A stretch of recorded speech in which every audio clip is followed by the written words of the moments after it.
Eu acho que a esquerda tem que se reconstruir em torno dessas propostas, sabe?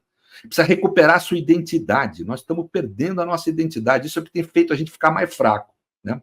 Eu vi uma fala ótima do Berzoini ontem na internet. Essas falas, infelizmente, a Globo não reproduz. A Globo, mas uma fala ótima dele falando que o governo precisa observar isso, inclusive. O discurso ufanista não ajuda o governo.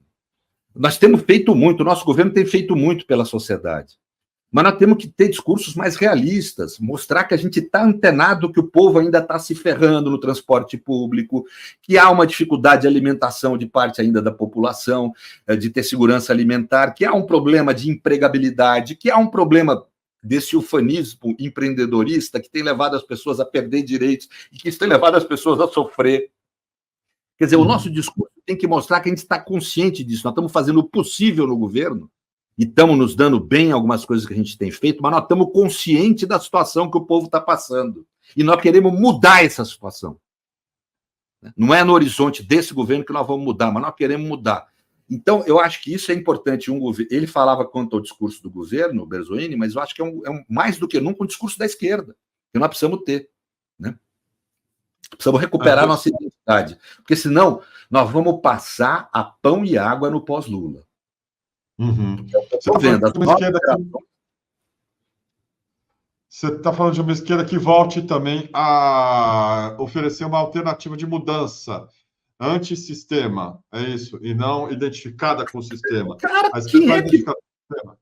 Kiko, que cara que se diz de esquerda, e veja, eu estou aqui tratando de forma indiferente, a esquerda reformista, da revolucionária, estou tratando de forma indiferente. Que cara pode se dizer de esquerda num país que tem quase metade do orçamento apropriado pelos grandes bancos, gente? Como é que a gente pode se achar que é possível se desenvolver qualquer proposta de justiça social, não estou falando de luta de classe, qualquer proposta de justiça social num país que tem 50% do orçamento público capturado pelos bancos todo ano? Pelo amor de Deus, como é que é possível pensar nisso? É evidente, isso não é radicalização. Isso é uma proposta clara de direitos sociais, por exemplo. A gente desenvolveu, e muito bem aqui no Brasil, o PT desenvolveu, enquanto no poder, políticas de medidas sociais de emergência. Mais médicos. O mais médico resolve o problema da saúde? Não. Ele muda a estrutura do serviço de saúde no Brasil? Não. É emergencial, né? Entendi. É emergencial, ele resolve o problema da falta de médico onde precisa. Como o Bolsa Família. Como o Bolsa Família também. Porque essas medidas não incorporam direito aos trabalhadores. Incorporar direito, os nossos direitos conformam o nosso patrimônio. Patrimônio não é bem material, é o conjunto de direitos que nós temos. As medidas sociais que o PT corretamente estipulou no Brasil não incorporaram nada ao patrimônio das pessoas. Nós precisamos dar esse avanço. Nós precisamos fazer que a proteção social seja incorporada ao patrimônio das pessoas. As pessoas precisam ser donas dos direitos. O Bolsa Família tem que virar um direito de cidadania, que é direito de qualquer ser humano ter essa proteção do Estado. Como é que vamos arrumar capital para isso? Combatendo o rentismo. As pessoas, para ganhar, têm que trabalhar. Essa que é a essência. Não dá para ficar em casa vivendo de renda negativa. Né? E o Paulo Marçal é um defensor da renda negativa. Esse cara defende a vagabundagem. É assim que a gente tem que falar com o povo. Vagabundo que ganha dinheiro em casa, vivendo de juro de banco, não merece viver dessa forma. Tem que trabalhar. As pessoas, para comer, têm que trabalhar. Para produzir, para viver, tem que trabalhar. Trabalho faz parte da vida. Né? Agora, quem está numa situação de muita penúria precisa de ajuda. Banqueiro, não. Classe média alta dos jardins não precisa de ajuda. Então, eu acho que é isso que a gente precisa falar claro para a sociedade. É combater o rentismo, combater o capital financeiro de frente, com orgulho, sem medo e sem compromisso escuso feito por debaixo do tapete com essa gente. Entendeu? Então, eu acho que é isso. E quem, na esquerda, tem que ir tirando essa gente comprometida com essa turma do comando da esquerda. Né? Porque senão nós não vamos sobreviver. Como é que a gente vai sobreviver ao pós-Lula, gente? Essa esquerda malemolente, que faz concessões toda hora. O que é isso? Para que isso? Nós estamos num país em que meia dúzia de famílias suga as nossas riquezas É uma corrupção constante. Pode não ser corrupção no sentido do direito penal, porque as formas modernas de acumulação injusta do capital são assim mesmo, eles se dão dentro da lei, usam a lei, né? Então, é corrupção no sentido filosófico-político, evidentemente, porque é apropriação do dinheiro público pelo privado, e depois posam de cineasta aí, vai posar de cineasta, olha como eu sou do bem, fica falando a favor da natureza. Quer ser a favor da natureza? Abre mão dessa riqueza absurda que você detém, de bilhões, em favor do povo. Aí você vai conseguir equilibrar o meio ambiente. Não adianta ser a favor do mico-leão dourado, chorar quando vê o pet que morre, etc. E com criança na periferia passando fome, porque você acumula bilhões, né? Então, esse tipo de mimimi nós precisamos enfrentar. Precisamos perder o medo. Precisamos ganhar identidade. Uma esquerda que não tenha vergonha de se dizer esquerda, né? E para isso é necessário recuperar nossa identidade. Então, eu acho que e esse é um grande problema para nós no pós-Lula. E o pós-Lula começa hoje. O pós-Lula não é daqui a 6 anos. Nós temos 6 anos de prazo para se preparar.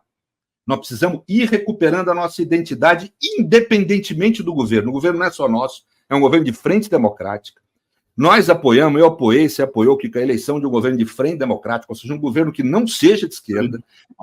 Agora nós precisamos nos preparar. Ele não é um governo de esquerda, nem vai ser, nem tem que ser. Nós temos que nos preparar para construir um futuro governo progressista no Brasil.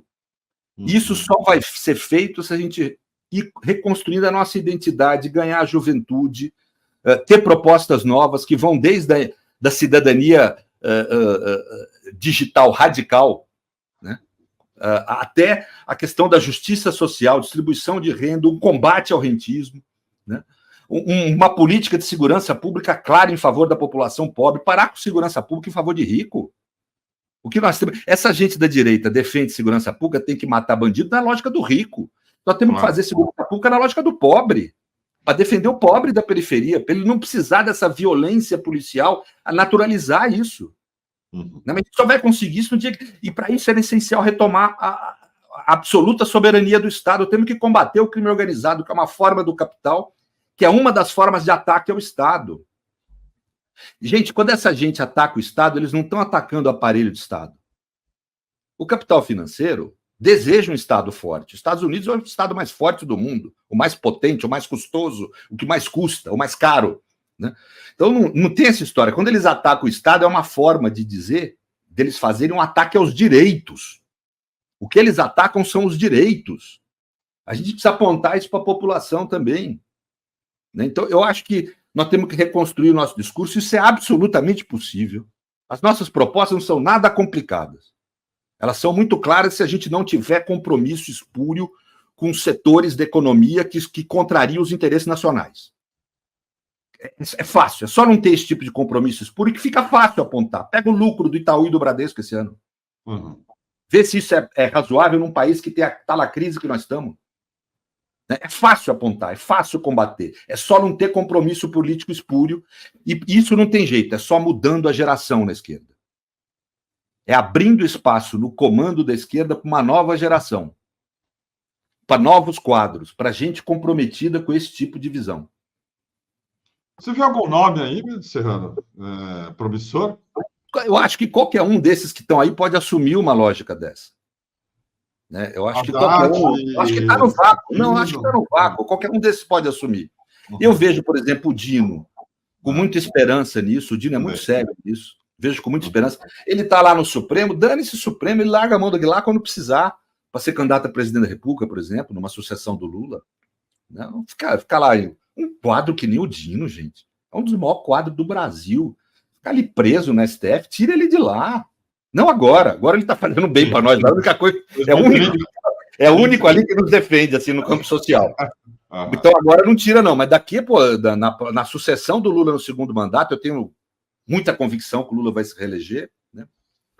O Lula se reelege, mas e vamos trazer o Dino para esse campo, para ele ter uma postura mais clara. Na segurança pública ele tem uma postura muito clara, mas no campo, por exemplo, da inclusão digital, do combate ao rentismo, de medidas mais de produção de direitos sociais que incorporem o patrimônio das pessoas, eu tenho certeza que ele tem absoluta compatibilidade com isso, porque eu vejo o que ele defende, né, a postura dele. Então, acho que é isso, traz ele para o PT para não ter esses problemas políticos, de partido, essas coisas. Então, aqui, em suma, é um caminho, outro caminho é o Haddad. O Haddad começar, sou ministro da Economia, mas tem meu ponto de vista como cidadão aqui, e começar a dar uma apertada de cerco aqui, né? Talvez ele não possa fazer isso hoje, porque ele é ministro da Economia, mas ele criando isso, né? Eu acho que essa gente começar, eles mesmo, Boulos, essa turma mesmo que está aí, começar o problema meu não é a pessoa, é o conteúdo da visão de mundo e de proposta que a gente constrói. Não é propriamente a pessoa o problema, né?